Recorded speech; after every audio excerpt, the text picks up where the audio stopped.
नमस्कार साथियों, मैं doctor Chitrasen Srivastava, MBBS MD medicine, chairman Shambhunath memorial hospital and nursing college.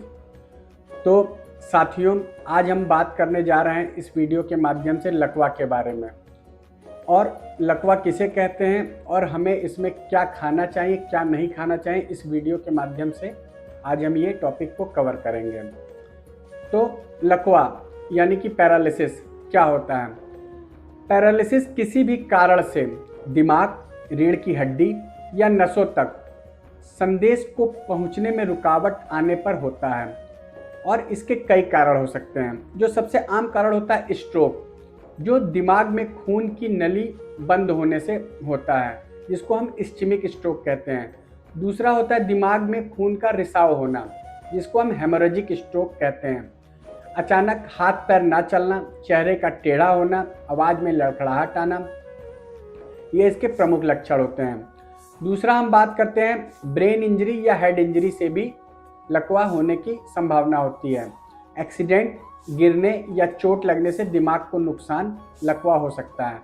तीसरा बात करते हैं स्पाइनल कॉर्ड की अगर इंजरी हो जाए, रीढ़ की हड्डी में चोट, पैर या हाथ पैर दोनों में लकवा हो जाता है। चौथा नर्व रिलेटेड प्रॉब्लम भी होती है, जिसमें गुलियन बारे सिंड्रोम होता है, जिसको हम लोग GBS कहते हैं। डायबिटीज़ में पेरिफेरल न्यूरोपैथी हो जाती है, और एक टाइप का पैल्सी होती है जिसको हम बेल्स पैल्सी कहते हैं, जो चेहरा एक तरफ टेढ़ा हो जाता है। उसके बाद ये ट्यूमर से भी हो सकता है, ब्रेन ट्यूमर या स्पाइनल ट्यूमर। शरीर के किसी हिस्से में धीरे धीरे कमजोरी या फिर पूरी तरीके से लकवा का हो जाना, और यह इन्फेक्शन से भी हो सकता है। मस्तिष्क में इन्फेक्शन होने से, जैसे इंसेफेलाइटिस और ट्यूबरकुलोसिस से न्यूरोलॉजिकल डेफिसिट हो सकता है। और फिर आगे बात करते हैं तो ये अगला कारण हो सकता है लैक ऑफ ब्लड सप्लाई, जिसमें ऑक्सीजन कम जाने से, कार्डियक अरेस्ट, हाइपोक्सिया, दिमाग को पर्याप्त ऑक्सीजन ना मिलने से। इसके बाद हम बात करते हैं मेटाबॉलिक कॉजेज हो सकते हैं, जिसमें जो हमारे शरीर के इलेक्ट्रोलाइट्स होते हैं, सोडियम, पोटेशियम, ये डिस्टर्ब हो जाते हैं, जिसकी वजह से इलेक्ट्रोलाइट डिस्टर्बेंस से भी पैरालिसिस हो सकता है। और हाइपोग्लाइसीमिया की वजह से भी लकवा का असर हो सकता है। इसके बाद कुछ होते हैं कंजेनाइटल या जेनेटिक प्रॉब्लम से, जन्म से या बचपन में आई कमजोरी, जैसे मस्कुलर डिस्ट्रॉफी आदि। उसके बाद पैरालिसिस हो सकती है पॉइजनिंग, जहर, जिसमें आता है प्रमुखतः स्नैक बाइट, स्कॉर्पियन बाइट, और ऑर्गेनोफॉस्फोरस पॉइजन होता है, या फिर हैवी मेटल पॉइजनिंग। इनसे भी हमारा लकवा हो सकता है। अब आइए हम बात करते हैं जो आपका हमेशा से एक सवाल रहता है कि लकवे के अटैक में डॉक्टर साहब हमको क्या खाना चाहिए। तो आइए हम विस्तार से जानते हैं कि लकवा के अटैक होने पे हमको क्या खाना चाहिए और क्या नहीं खाना चाहिए। तो ताजे फल और सब्जियों की अगर बात करें, इसमें हम संतरा, पपीता, सेब, केला, अगर शुगर हो तो केला ना लें, पालक, ब्रोकली, ये सभी एंटीऑक्सीडेंट से भरपूर होते हैं। ये दिमाग की कोशिकाओं को ठीक करने और नसों को मजबूत करने में मदद करते हैं। इसके बाद हम अगली कैटेगरी पे आ जाते हैं साबुत अनाज, ब्राउन राइस, ओट्स, दलिया। ये ऊर्जा और फाइबर का बेहतरीन स्रोत है।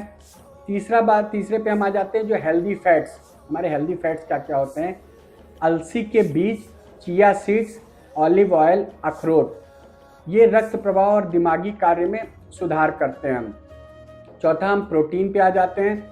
प्रोटीन में हम क्या क्या ले सकते हैं? प्रोटीन में हमारी मूंग की दाल होती है, मसूर की दाल होती है, पनीर होता है, टोफू, सोयाबीन, ये अच्छे प्रोटीन के सोर्स भी है और मांसपेशियों की रिकवरी करने में भी मदद करते हैं, और इसमें कोलेस्ट्रॉल भी बढ़ने की संभावना बहुत कम होती है।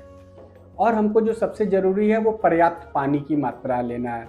पानी, सूप, नारियल पानी हर 2-3 घंटे में तरल पदार्थ लेते रहना चाहिए। याद रखिए, लकवा से रिकवरी धीरे धीरे होती है, लेकिन हर दिन का सही चुनाव मरीज को आगे बढ़ाता है।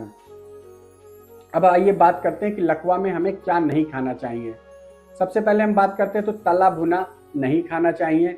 Junk food, burger, pizza, cold drink, इन सब चीज़ों को हमको अवॉइड करनी चाहिए। नमक, नमक जिसमें ज़्यादा नमक हो, जैसे अचार, पापड़, नमकीन, इन सब चीज़ों को भी नहीं लेना है। और सबसे ज़रूरी चीज़ जो मैं हमेशा कहता हूँ, शराब और धूम्रपान ये किसी भी स्थिति में हम नहीं कर सकते हैं। नॉनवेज किसी भी प्रकार से नहीं खाना है, विशेषकर लाल मांस, फ्राइड चिकन और अंडे की जर्दी, इन सब चीज़ों को हम कतई नहीं खा सकते हैं। ध्यान रखिएगा, नॉनवेज खाने से लकवा का खतरा हमेशा, नॉनवेज, शराब, धूम्रपान, इन सारी चीज़ों से लकवा का खतरा हमेशा बना रहता है। नॉनवेज क्यों नहीं खाना चाहिए, इसकी बात कर लें। नॉनवेज ये लकवा के जोखिम को बढ़ाता है।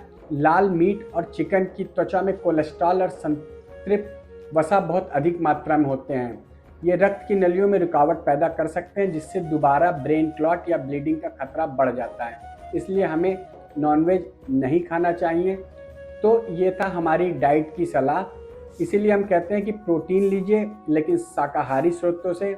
दाल, चना, पनीर, सोयाबीन, ये दिल दिमाग दोनों के लिए सुरक्षित है। इसी के साथ हम और जानते हैं कि अन्य ज़रूरी चीज़ें क्या होती हैं लकवा के मरीजों में। फिजियोथेरेपी जितना हो सके तो रोज़ाना 1 सीटिंग तो कम से कम फिजियोथेरेपी कराइए। तनाव कम रखें संगीत सुनने के माध्यम से, ध्यान से, और परिवार का साथ बहुत सहायक होता है। और सबसे ज़रूरी, ब्लड प्रेशर और शुगर को नियंत्रित रखें।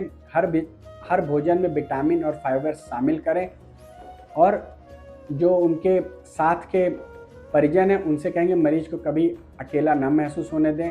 एक सकारात्मक शब्द दवा से भी ज़्यादा असर कर सकता है। तो ये थी आज हमारी लकवा के ऊपर वीडियो, और अब हम मिलते हैं अगली वीडियो में किसी और बीमारी के साथ। तब तक के लिए आप सब लोग अपना ध्यान रखें। जय हिंद, जय भारत।